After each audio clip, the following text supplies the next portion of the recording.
নিম্নচাপের জেরে ফের দুর্যোগ বাংলায়, ভিজবে বিভিন্ন জেলাগুলি। পাশাপাশি বাংলাদেশেও রয়েছে বিভিন্ন বিভাগে ঝড় বৃষ্টির পূর্বাভাস। তো চলুন বন্ধুরা, আমরা জেনে নিই এই ভিডিওটির মাধ্যমে কোথায় কতদিন নিম্নচাপের প্রভাবে কতটা পরিমাণ বৃষ্টি চলতে পারে। বঙ্গোপসাগরে তৈরি নিম্নচাপ শক্তি বাড়িয়ে গভীর নিম্নচাপে পরিণত হয়েছে। আজ সকালে উড়িষ্যার গোপালপুরের কাছে স্থলভাগে ঢুকেছিল। শুক্রবার পর্যন্ত উত্তর বঙ্গোপসাগর ও সংলগ্ন পশ্চিমবঙ্গ উপকূলে মৎস্যজীবীদের জারি হয়েছে নিষেধাজ্ঞা। মঙ্গলবার আজ বজ্রবিদ্যুৎ সহ বৃষ্টির সম্ভাবনা একটু বাড়বে। কলকাতা সহ সব জেলায় কিছু অংশে বজ্রবিদ্যুৎ সহ মাঝারি বৃষ্টির সম্ভাবনা। কলকাতা, হাওড়া, হুগলি, নদিয়া, উত্তর ও দক্ষিণ 24 পরগনা, পূর্ব পশ্চিম মেদিনীপুর, ঝাড়গ্রাম, বাঁকুড়া জেলাতে বৃষ্টির সম্ভাবনা বেশি। সঙ্গে 30 থেকে 40 কিলোমিটার গতিবেগে দমকা ঝোড়ো বাতাস। বুধবার বেশিরভাগ জেলায় কিছু জায়গায় বজ্রবিদ্যুৎ সহ বৃষ্টি, আংশিক আকাশ মেঘলা এবং অস্বস্তি থাকবে।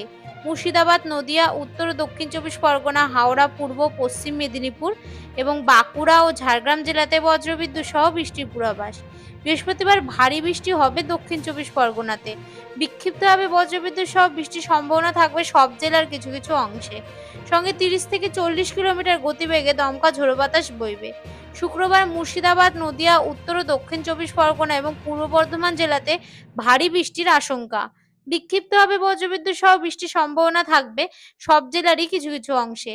শনিবার ভারী বৃষ্টি হতে পারে উত্তর ও দক্ষিণ 24 পরগনা, হাওড়া, পূর্ব পশ্চিম মেদিনীপুর, ঝাড়গ্রাম এবং বাঁকুড়া জেলাতে। রবিবার পশ্চিমের জেলাগুলিতে মূলত ভারী বৃষ্টি হবে। ভারী বৃষ্টি হতে পারে পূর্ব পশ্চিম মেদিনীপুর, ঝাড়গ্রাম, বাঁকুড়া, পুরুলিয়া জেলাতে। উত্তরবঙ্গে আজ মঙ্গলবার বজ্রবিদ্যুৎ সহ হালকা থেকে মাঝারি বৃষ্টি হতে পারে। বৃষ্টির সম্ভাবনা বেশি দার্জিলিং, কালিম্পং, জলপাইগুড়ি, আলিপুরদুয়ার, কোচবিহার জেলাতে। সঙ্গে 30 থেকে 40 কিলোমিটার গতিবেগে ঝোড়ো বাতাস বইতে পারে।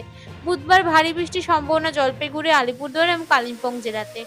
বজ্রবিদ্যুৎ সহ ঝড় বৃষ্টি হতে পারে দার্জিলিং সহ বাকি সব জেলাতে। হালকা থেকে মাঝারি বৃষ্টির সঙ্গে 30 থেকে 40 কিলোমিটার গতিবেগে দমকা ঝোড়ো বাতাস বইবে।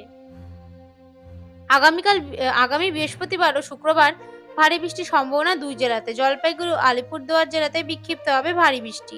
শনিবার ও রবিবার ভারী বৃষ্টির সম্ভাবনা তেমন কোনোভাবে নেই, তবে বিক্ষিপ্তভাবে বজ্রবিদ্যুৎ সহ হালকা থেকে মাঝারি বৃষ্টি কোনো কোনো জায়গায় হতে পারে।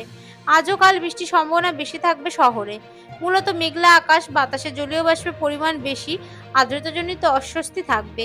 বিক্ষিপ্তভাবে হালকা থেকে মাঝারি বৃষ্টির সম্ভাবনা। গোটা বাংলাদেশ জুড়েই বৃষ্টির আভাস। আগামী 24 ঘন্টার মধ্যে সারা দেশে বৃষ্টির আভাস দিয়েছে বাংলাদেশের আবহাওয়া অধিদপ্তর। সেই সঙ্গে দেশের কোথাও কোথাও ভারী বর্ষণ হতে পারে বলেও জানানো হয়েছে। মঙ্গলবার আবহাওয়া অধিদপ্তরের তরফে পূর্বাভাসে জানানো হয়েছে, আগামীকাল সন্ধ্যা 6টার মধ্যে রংপুর, খুলনা, বরিশাল, চট্টগ্রাম ও সিলেট বিভাগের অনেক জায়গায় এবং রাজশাহী, ঢাকা ও ময়মনসিংহ বিভাগের কিছু কিছু জায়গায় অস্থায়ীভাবে দমকা হাওয়া সহ মাঝারি বৃষ্টি বা বজ্র সহ বৃষ্টি হতে পারে। সেই সঙ্গে সারা দেশের কোথাও কোথাও ভারী থেকে অতি ভারী বর্ষণও হতে পারে। আগামীকাল বুধবার সন্ধ্যা 6টা থেকে পরবর্তী 24 ঘন্টায় রংপুর, ঢাকা, ময়মনসিংহ, খুলনা, বরিশাল, চট্টগ্রাম ও সিলেট বিভাগের অধিকাংশ জায়গায় এবং রাজশাহী বিভাগের অনেক জায়গায় অস্থায়ীভাবে দমকা হাওয়া সহ হালকা থেকে মাঝারি ধরনের বৃষ্টি বা বজ্র সহ বৃষ্টি হতে পারে। সেই সঙ্গে সারা দেশের কোথাও কোথাও ভারী থেকে অতি ভারী বর্ষণও হতে পারে। 1 থেকে 2 ডিগ্রি তাপমাত্রা কমতে পারে। আগামী বৃহস্পতিবার ও শুক্রবার সন্ধ্যা 6টা থেকে পরবর্তী 24 ঘন্টায় রংপুর, ঢাকা, খুলনা, বরিশাল, চট্টগ্রাম বিভাগের অধিকাংশ জায়গায় এবং রাজশাহী ও ময়মনসিংহ বিভাগের অনেক জায়গায় অস্থায়ীভাবে দমকা হাওয়া সহ হালকা থেকে মাঝারি ধরনের বৃষ্টি ও বজ্র সহ বৃষ্টি হতে পারে। সেই সঙ্গে সারা দেশের কোথাও কোথাও ভারী থেকে অতি ভারী বর্ষণও হতে পারে।